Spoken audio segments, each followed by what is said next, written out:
Përshëndetje dhe mirëseardhët. Sot do të zbulojmë diçka vërtet interesante. Do të hyjmë pak në prapaskenat e mendjes për të kuptuar ato forcat e padukshme që formosojnë vendimet tona më të rëndësishme në punë. Ne shpesh mendojmë se jemi pilot logjik, që e kontrollojmë plotësisht karrierën tonë. Por çfarë ndodh kur kuptojmë se ka një pilot automatik emocional që shumë shpesh e merr timonin pa na pyetur fare? Atëherë, le të nisemi me pyetjen kryesore që çdo profesionist duhet t'ia bëjë vetes. Sa racional jemi vërtet kur marrim vendime? A jemi vërtet si arkitekt të ftohtë që analizojmë faktet, apo jemi më shumë si artist, pa e ditur as vetë, që pikturojmë realitetin me ngjyrat e fshehura të emocioneve dhe paragjykimeve tona? Ja pak a shumë se çfarë do të shohim sot. Do të nisim duke shembur atë fasadën e bukur të logjikës së pastër. Më pas, do të zhytemi pak në ujërat e turbullta të egos dhe do të eksplorojmë ato shkurtoret mendore që truri ynë i përdor për të kursyer energji. Pastaj, do të përballemi me fuqinë e vërtetë e emocioneve dhe në fund fare do të gjejmë busullën, mjeshtrinë e vetdijes që na ndihmon t'i dalim bajnë gjithë kësaj. Mirë, le të futemi thelbit. Pjesa e parë do të bëjë diçka të rëndësishme. Do të shkatërroj, le të themi, një nga mitet më të mëdha të botës së biznesit. Idenë se vendimet e mëdha janë thjesht produkte të pastra dhe të ftohta të arsyes. Dhe ja ku e kemi, kontrastin perfekt. Në njërën anë, kemi idenë tonë, pra si e imagjinojmë veten, si një peshore e sakt që peshon faktet. Por pastaj, në anën tjetër, ja ku është realiteti, shumë më i rrëmujshëm.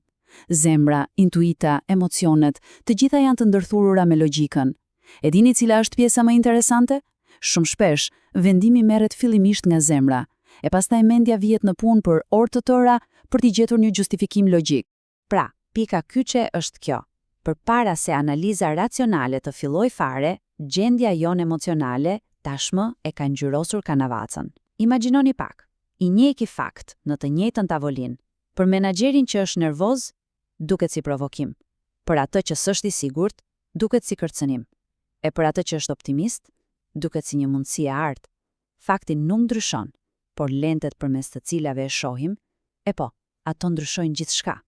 E tani, le të flasim për sabotatorin më të fuqishëm, atë që nuk e shohim dot, egoja. Le të shohim se si nevoja jone thellë për të pasur të drejtë dhe për të mbrojtur imazhin krijon kurthe të padukshme që na çojnë në rrugë krejt të gabuar. Le të fillojmë me një nga kurthet më tinezare, paragjykimin e konfirmimit. Imagjinoni trurin si një avokat, por jo një avokat që kërkon të vërtetën. Jo, është një avokat mbrojtës për bindjet tona. Ai nuk kërkon drejtësi, ai kërkon prova për të fituar çështjen që ne duam të fitojmë. Çdo gjë që na mbështet idenë pranohet si provë pakundërshtueshme. Çdo gjë që e sfidon, e po, ajo hidhet poshtë si e parëndësishme. Po pasojat? E po, pasojat janë serioze. Imagjinoni një menaxher që ka vendosur në kokën e tij se një punonjës nuk bën. Tani, çdo lëvizje atij punonjësi vëzhgohet me lup. Çdo gabim i vogël zmadhohet dhe kthehet në provë për të forcuar bindjen e tij. Ndërkohë, sukseset ato shpërfillen ose quhen thjesht fat. Dhe kështu, pa e kuptuar, menaxheri ndërton një realitet të sajuar ku ai ka gjithmonë të drejtë duke dëmtuar një talent dhe gjithë ekipin. Dhe ja ku kemi një tjetër klasik të egos, paragjykimi vetë shërbyes. Kur një projekt ka sukses, historia që i tregojmë vetes është ishte vizioni im, ishte strategjia ime, unë e bëra. Por kur i njëjti projekt dështon, historia ndryshon menjëherë. Tregu ishte i vështirë, ekipi nuk e zbatoi mirë, ata nuk e kuptuan. Me pak fjalë, suksesi është unë, dështimi është ata. E pikërisht këtu qëndron i gjithë problemi. Ky mekanizëm mund ta bëjë menaxherin të ndihet mirë me veten për momentin, por organizatën është helmues. Sepse, mendoje pak, nëse një lider nuk thot kur ishte faji im, si dreqin mund të mësoj nga gabimet, dhe nëse lideri nuk mëson, si mund të rritet ekipi? Përmirësimi bëhet i pamundur. Okej, tani le të flasim për shkurtoret mendore.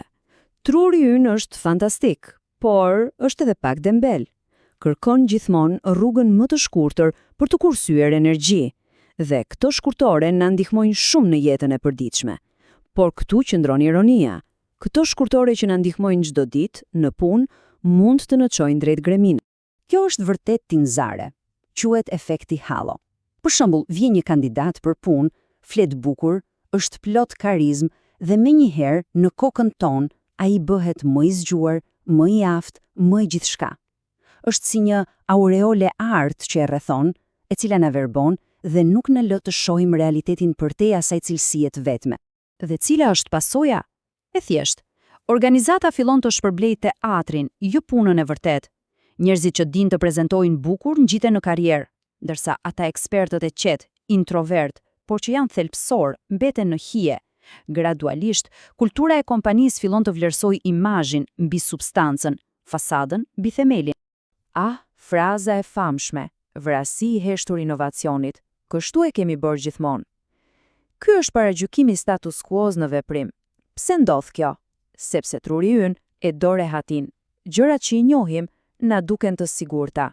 Ndryshimi është i frikshëm dhe kërkon energji. Kështu që instinkti ynë është të qëndrojmë në vend, edhe kur e dim se duhet të lëvizim. Dhe kjo është arsyeja pse ky paragjykim është kaq vdekjeprurës.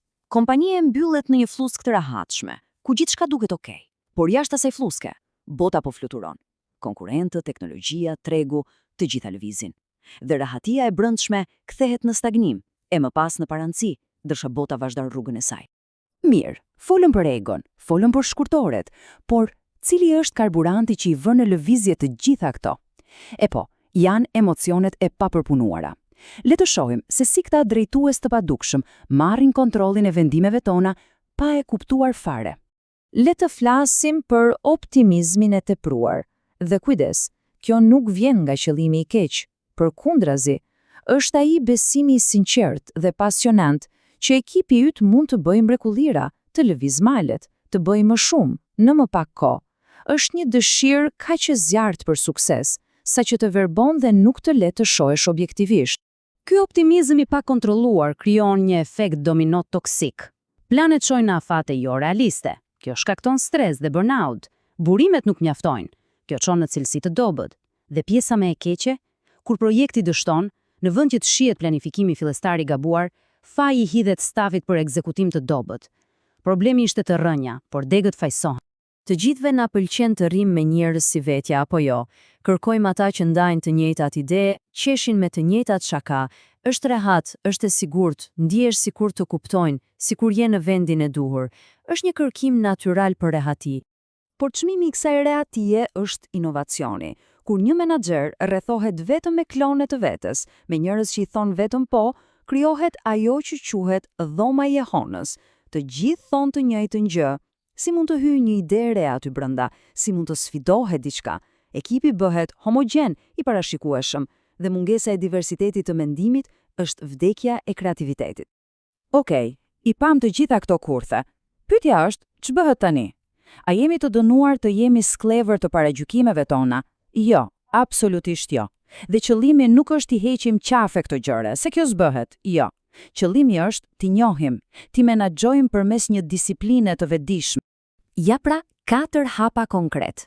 Një lloj stërvitjeje mendore. Së pari, ndal e mendo. Para se të reagosh, thjesht merr frym, krijoj një pauzë. Së dyti, nda faktin nga interpretimi. Pyete veten, çfarë ndodhi vërtet? Dhe çfarë është filmi që po bëju në kokën time për këtë? Së treti, kërko sfidë. Shko, gjej me qëllim dikë që mendon ndryshe dhe pyete, çfarë nuk po shohun këtu? Dhe së fundi, prano gabimin.